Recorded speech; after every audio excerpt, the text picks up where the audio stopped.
interneten informazioa bilatzen dugunean oso garrantzitsua izango da jakitea informazio hori noizkoa den. Adibidez, historiako zerbait bilatzen ari bari magara, eta orain dela 10 urteko informazioa topatzen badugu, kontuz ibili behar dugu, zeagian informazio hori aldatu egin da. Nonbait beste aurkikuntza bat egin dutelako.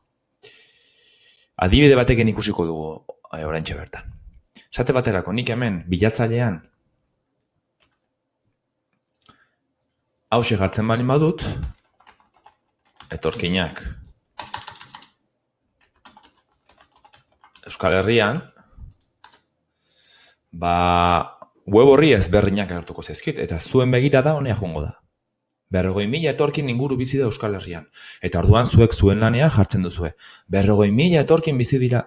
Klik egiten badut. Eta web horria pixka bat aztertzen badut, ikusiko duzuen nola, berri hau 2000 urtekoa den. Eta beraz, informazio honek ez digu balio. Gaur egungo informazioa bilatzen ari bari magara.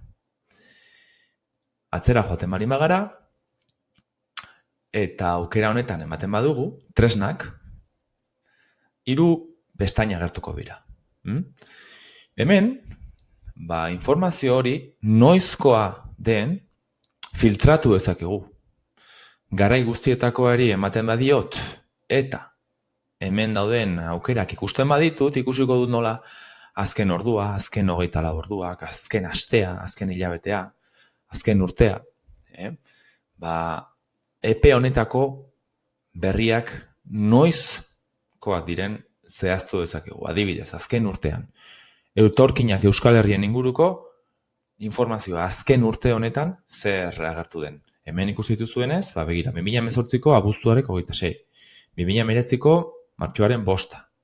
Hemen bat topatu dut nik, Euskal Herria, harrera herri bat, bi errealitate, klik egiten badut, konturatuko zarete nola, berri hau 2019ko ekainaren 27koa den. Eta hemen agertzen da, informazioa aktualizatuta. Ikusten duzu ze garrantzitsua den hau? Hau da, nik aukeratu izan manun, hau duplikatu egingo dut. Nik aukeratu izan manu, aurreko web horriko informazioa, 2000 urteko informazioa agertuko litzateke bakarrik, Euskadin, Euskal Herrian 40.000 etorkin egongo zirela. Baina, bilaketa egin dudanez, azken urteko biztanleak kontuan hartuz, informazio hori aktualizatuago dago. Begiratu, ikusten duzue? Ezberdintasuna? Orain dela 20 urte, 40.000. Gaur egun, ia 9.000. Oso garrantzitsua da beraz, informazioa bilatzen dugunean, jakitea ze garaitakoa den.